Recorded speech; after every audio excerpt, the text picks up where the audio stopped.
السلام عليكم ورحمة الله وبركاته، والصلاة والسلام على أشرف خلق الله سيدنا محمد صلى الله عليه وسلم، عليه أفضل الصلاة والسلام.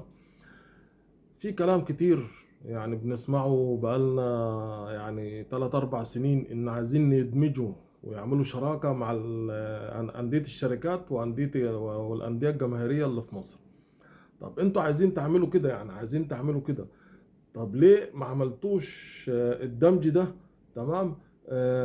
قبل ما يعني قبل مثلا يعني نادي واحد زي نادي انبي، طب ليه انت ما عملتش الدمج ده تمام من ساعة ما كنت في الدرجة الرابعة؟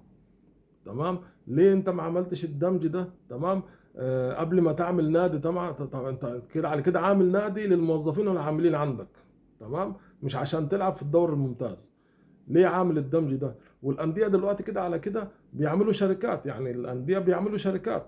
طب ما تخلوهم ساعدوهم واعملوا معاهم مثلا الشركه دي، تمام، على اساس تعملوا لهم استثمار قوي، تمام.